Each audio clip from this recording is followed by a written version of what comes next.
Amém, Jesus. Eu cumprimento os irmãos com a paz do Senhor. E antes de começar a falar, eu queria chamar o quarteto aqui para cantar uma música que fala sobre a Páscoa. O Isaac, a Rebeca, a Maria Luísa e a Maria Clara. E eu vou precisar, Fabrício, se for possível, do outro microfone, porque 3 microfones. Hã?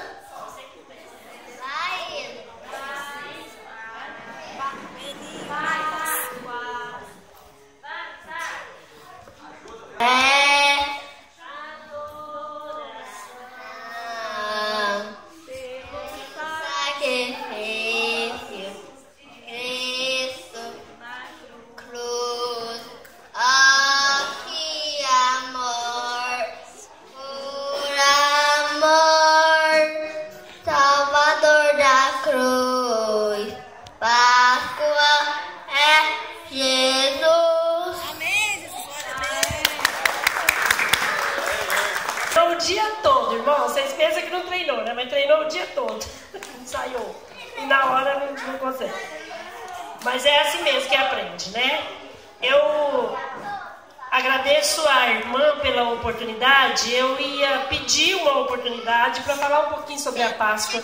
E quando eu vi chegando, a irmãzinha já me deu um recado que eu iria pregar. E eu disse, então é porque Deus quer assim, né? E se Ele quer assim, nós estamos aqui para obedecer. Eu quero que os irmãos abram a Bíblia no livro de Êxodo, no capítulo 12. Êxodo, capítulo 12, versículo 27. Eu vou ler apenas esse versículo, depois os outros eu mesma leio. 27, diz assim: então direis, este é o sacrifício da Páscoa ao Senhor, que passou as casas dos filhos de Israel no Egito, quando feriu aos egípcios e livrou as nossas casas. Então o povo inclinou-se e adorou. Amém. Pode sentar. Muito obrigado. Eu vou falar um pouquinho, irmãos, porque a gente vê por aí no mundo do comércio o homem quer ganhar dinheiro com todas as datas comemorativas, né? E com a Páscoa não é diferente. A venda de chocolate, o coelhinho da Páscoa é o que se destaca no mundo. Mas a gente percebe que a Páscoa é uma instituição de Deus, é uma festa que foi instituída por Deus. Só porque se você pergunta para uma criança que estuda numa escola pública, ele vai dizer para você, Páscoa é o coelhinho, Páscoa é o chocolate, não é? Páscoa é o bombom, e ele não vai saber dizer para você o que é Páscoa. Mas nós lemos a palavra, nós sabemos que quando José foi para o Egito, ele foi um grande homem, ele chegou a ser governador do Egito, todos nós sabemos disso. E depois que José foi governador do Egito, passou-se um tempo, ele morreu e as pessoas esqueceram, o tempo passou. Né? Tem um provérbio do mundo aí que diz, o tempo cura o queijo. Tem esse provérbio aí. E naquele tempo não era diferente. José foi esquecido. E como José foi esquecido, o povo de Israel foi crescendo muito. O povo que veio, que acompanhou Jacó, quando José buscou ele para o Egito, foi crescendo, crescendo, crescendo. E Faraó quis então se livrar daquele povo. Eu sei que todos vocês já leram essa história. Faraó quis se livrar daquele povo e então começou a dar trabalho para aquele povo, trabalho forçado, e pediu que as parteiras matassem as crianças, né? Todas as crianças do sexo masculino. As parteiras temeram a Deus e não mataram. Então uma daquelas mulheres engravidou de Moisés, Joquebede. Ela guardou a gravidez por 9 meses, ganhou o filho, cuidou dele com todo carinho, escondendo debaixo da cama. Depois ela fez um cestinho, colocou ele no rio. Ele foi encontrado pela filha de Faraó e ele se tornou um grande homem, criado para ser um grande homem. Foi criado pela filha de Faraó. O tempo passou, Moisés então descobriu que ele não era egípcio, que ele era um hebreu. Ele então matou um egípcio, ele fugiu. E depois, com o passar do tempo, Deus fez com que Moisés voltasse para o Egito novamente. E aí Deus disse: Moisés, você vai livrar o meu povo da mão de Faraó. E Deus, irmãos, quando ele fala, ele cumpre. Moisés disse: Senhor, eu sou fraco, eu sou um homem de duras palavras, eu não sei fazer isso, por favor, use outro. Deus disse: não, Moisés, eu escolhi você para tirar o meu povo daqui. E então, Moisés, que era um homem criado para isso, ele era instruído em toda a palavra, porque a mãe dele, quando cuidou dele, ensinou para ele a palavra toda da Bíblia até os 7 anos. E eu quero dizer para as mães que estão perdendo tempo, se você ensinar para o seu filho, mesmo enquanto ele é pequenininho, a palavra, ele jamais vai esquecer. Nós temos muito mais dificuldade para aprender depois de velho do que enquanto somos crianças. Você pensa que os menininhos estão aí conversando e não estão prestando atenção, mas eles estão prestando atenção e estão aprendendo o que é a verdadeira Páscoa. E Moisés então ficou no Egito tentando libertar o povo. Deus disse: eu vou mandar 10 pragas. E então Deus começou, irmãos. Nós conhecemos as pragas, eu não vou falar de cada uma, porque senão vocês vão ficar cansados. Deus foi mandando as pragas e Deus foi endurecendo o coração de Faraó. Não é porque Faraó tinha um coração duro, não. Deus queria que o povo visse que ele é Deus que fala e cumpre. Então vieram várias pragas, 9 pragas. E aí Moisés disse: olha, Senhor, eu estou cansado, eu não dou conta mais, Faraó não vai amolecer o coração mesmo, deixa esse povo e eu já estou cansado. E Deus disse: não, tem mais uma praga que eu vou mandar, e essa praga Deus vai deixar você. Depois dessa praga, Faraó vai deixar você sair. E Moisés disse: será? Moisés já estava assim, desanimado, né? E aí Deus disse: olha, pega um cordeiro, o cordeiro mais bonito que tiver no rebanho. Não era qualquer um não, irmãos, não podia ter mácula. O que é mácula? Defeito. Era para Moisés pegar o cordeiro mais bonito, sem mácula, de 1 ano. Aquele cordeirinho mais perfeito que tinha no rebanho era para ser pego e era para ser sacrificado. Então eu quero que você lembre bem da palavra cordeiro, né? E o sacrifício do cordeiro. E Moisés então chamou o povo e disse: olha, irmãos, cada um de vocês, cada casa, segundo o número de pessoas que tem na casa. Tem casa que tem mais pessoas, tem casa que tem menos pessoas. Então, se precisar, se tiver pouca pessoa em casa, junta 2 casas numa só. Pega um cordeiro, o mais bonito do rebanho, sem mácula, sem nenhum defeito. Mate esse cordeiro. Pega o sangue desse cordeiro e passa no umbral da porta em forma de cruz. E aí assim o povo fez. Outra ordenança de Deus para Moisés era: tudo que sobrar desse cordeiro você vai comer assado. Não é para desperdiçar nada. E assim Moisés fez. Passou de casa em casa, irmãos. Eu fico pensando no trabalho de Moisés. Às vezes nós temos dificuldade para visitar um irmão, né? E dizer para ele: irmãos, Páscoa, como o Isaac acabou de cantar aqui, mas a Maria Luísa, Páscoa não é coelhinho, Páscoa não é chocolate, Páscoa é o sacrifício de Cristo na cruz. Páscoa é a salvação, não é? É sabermos que somos salvos. Mas Moisés foi de casa em casa, irmãos, e deu o recado de Deus. E as famílias que obedeceram, pegaram o cordeiro, mataram, passaram o sangue na porta em forma de cruz. Quando foi meia-noite, o anjo do Senhor passou. E a casa que tinha a marca do sangue do cordeiro, nessa casa não morreu ninguém.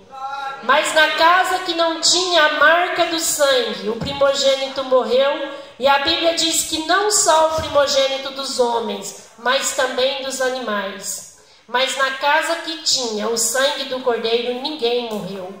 E então, Faraó, quando viu o seu filho morto, o filho dele era o herdeiro, né? Quando ele viu que o filho dele estava morto, então ele amoleceu o seu coração e disse: Moisés, vai embora, pega tudo o que você quiser e vá, suma da minha frente. E assim Moisés fez. Pegou todo o povo, todo o gado, toda a criança. E a Bíblia ainda diz que eles levaram presentes doados pelos egípcios. Ouro, prata, vestes. E eles foram.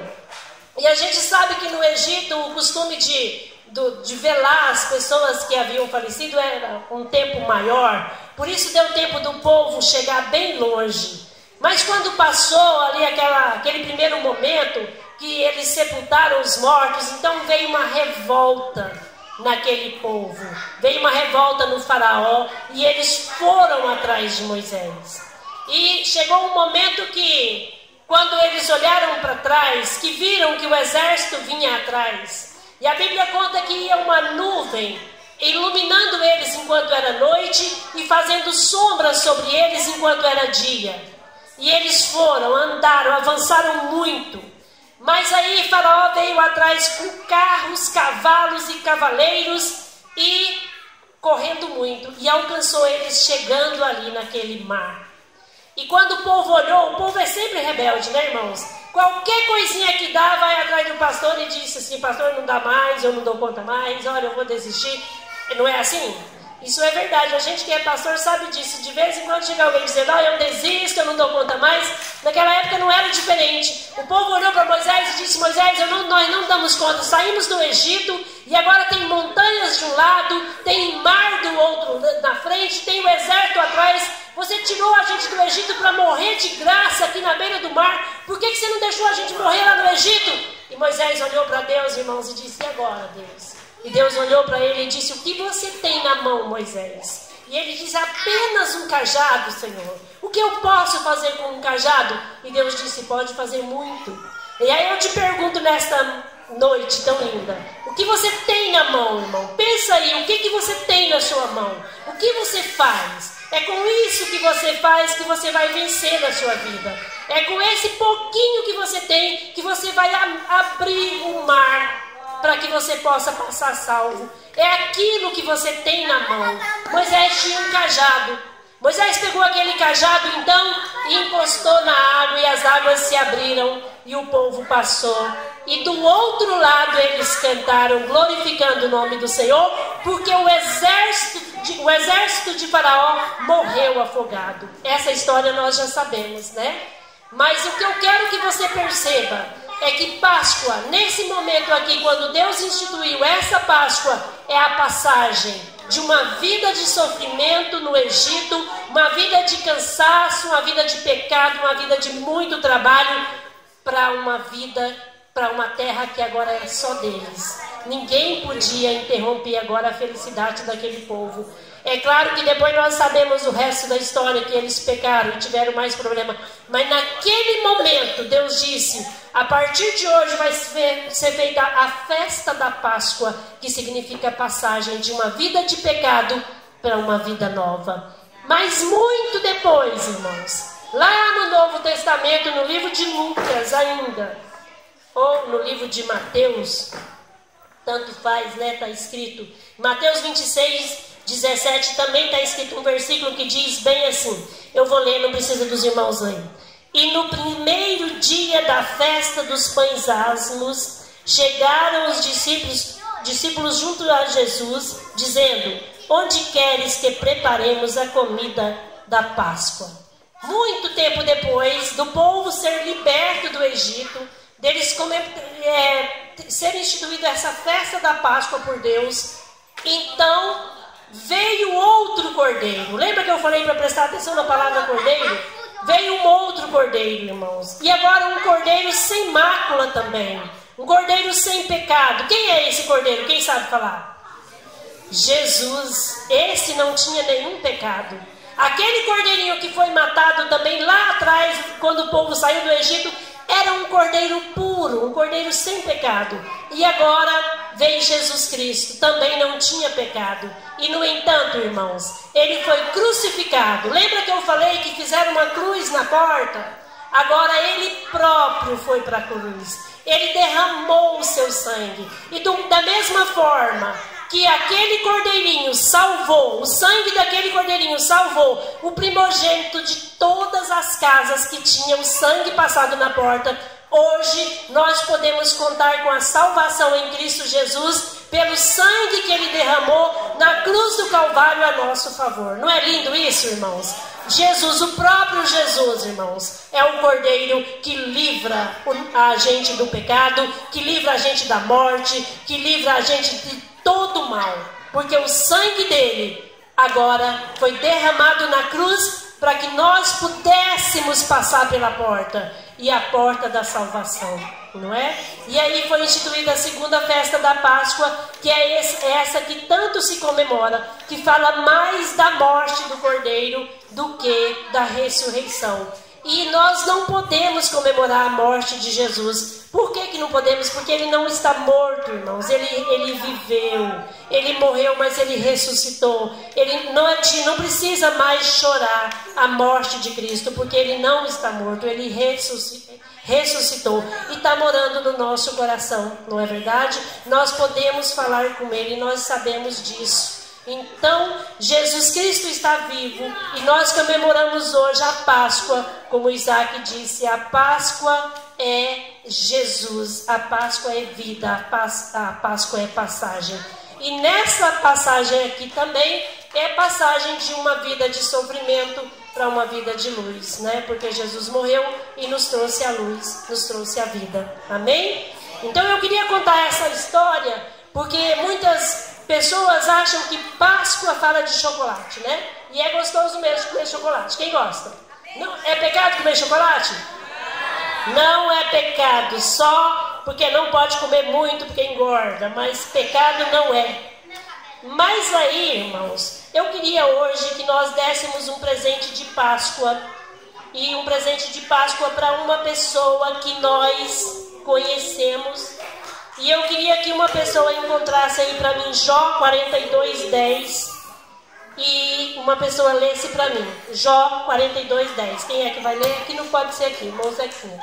Mozequinha está encontrando Jó 42:10. Nós vamos dar um presente de Páscoa hoje para uma pessoa que vai ser uma oração. Mas não é uma pessoa que você está pensando, não é o seu filho que você ama, não é a sua mãe, não é o seu pai. O Mozequinha vai ler aqui para mim Jó 42:10. Você que acha? Achou, irmãozinha? A irmãozinha já achou?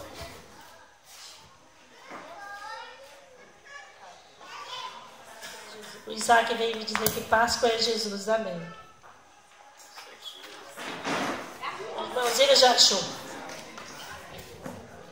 E o Senhor virou o cativeiro de Jó, quando orava pelos seus amigos.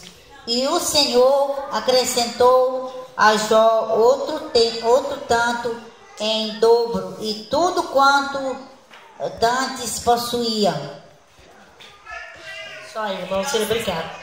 Eu pedi que alguém lesse, porque eu queria que vocês tivessem certeza que está escrito isso. A Bíblia que diz, Jó orou pelos seus amigos. Mas eu queria que você lembrasse agora de um inimigo seu. Eu sei que todos nós temos pessoas que nos fizeram muito mal. Um dia ou outro nos fizeram mal. Não é? Pessoas que às vezes nos negaram uma ajuda que você precisava muito. Pessoas que falaram mal de você. Pessoas que te traíram. Pessoas que te magoaram e que você gostaria de passar o carro em cima, não é? Queria que ele estivesse na esquina, mas eu queria que você lembrasse agora dessas pessoas e falasse o nome delas aí com você. As pessoas que são os seus inimigos, aqueles que você sabe que se morresse agora, ele ia dizer, glória a Deus, foi Deus que matou. Não tem pessoas assim, irmãos? Que queria que você morresse? Tem. Mas eu queria que você lembrasse dele agora. E eu quero que você fique de pé. E nós vamos fazer uma oração por essa pessoa. Mas você não vai orar para Deus amaldiçoar ele. Eu quero que você peça uma bênção na vida dessa pessoa agora. Mesmo que você às vezes dói lá no fundo da alma. Você diz, não posso orar por essa pessoa porque me magoou muito. Mas você vai orar. E eu tenho certeza, irmãos, que essa semana Deus vai te dar em dobro aquilo que você vai desejar para o seu inimigo. Eu sei que o seu inimigo falou mal de você, eu sei que ele pisou em você, mas eu quero que você faça uma oração por ele agora, uma oração poderosa pedindo: Deus, eu quero que o Senhor vá lá e abençoe ele. Eu não sei das necessidades dele, mas o Senhor sabe, e eu preciso que o Senhor abençoe, e fala o nome dessa pessoa. E isso, irmãos, é claro que ele vai ser abençoado através da sua palavra, mas a bênção vai vir em dobro sobre você, e você vai dar o testemunho aqui na frente, amém? Vamos lá? Lembrou dos seus inimigos aí? Todos aqueles que já te magoaram, todos aqueles que te feriram, aqueles que você queria que passar o carro em cima dele. Não podemos, né? Você vai orar por ele agora, vamos lá, amém? Todo mundo orando então. Pai amado, nesta noite tão linda, nós estamos aqui, meu rei, e queremos te pedir, Pai, que o Senhor vai de encontro, Pai querido, com os nossos inimigos. Pai querido, eu quero te pedir uma bênção especial na vida deles, meu rei. Pai, o Senhor sabe quem são eles, porque no meu coração eu já disse o nome deles. Eu preciso, Pai querido, que o Senhor os abençoe, que o Senhor, Pai querido, leva sobre eles aquilo que eles estão necessitando agora, Pai. Derrama sobre eles o teu poder, meu Pai. Dê a eles, Pai querido, em abundância, Pai querido, coisas que eles estão buscando e que ainda não receberam. Meu Deus, eu abençoo todos aqueles que falaram de mim, todos aqueles que desejaram o mal na minha vida, Pai. Eu quero colocar diante do Senhor agora e te pedir, meu rei, abençoa cada um deles, meu Deus. Pai querido, leva eles pelo caminho da tua justiça, meu Deus, e faça com que eles, Pai querido, sejam grandes na tua presença. Em nome de Jesus, meu Pai, nós te pedimos. Amém, Jesus. Amém. Às vezes é difícil, né, irmãos, pedir a bênção de Deus na vida de quem você sabe que desejou mal para você. Mas Deus gosta disso, porque aqueles amigos de Jó, quando eles falaram mal de Jó, acusaram Jó, e aí Deus disse: agora ora por eles, Jó. E quando Jó orou por eles, a Bíblia diz que Jó recebeu bênçãos abundantemente, porque ele orou pelos seus inimigos, aqueles que tinham acusado ele. Amém? Irmão, se eu não falei aquilo que você desejava ouvir nessa noite, a culpa não deve ser minha, porque eu não ia pregar. A irmã Alzira que falou, eu só ia dar uma palavra, né? Então, certamente Deus quis assim, e que o Espírito Santo de Deus fale em nossos corações, não só hoje, mas durante toda essa semana. E eu agradeço pela oportunidade. Amém.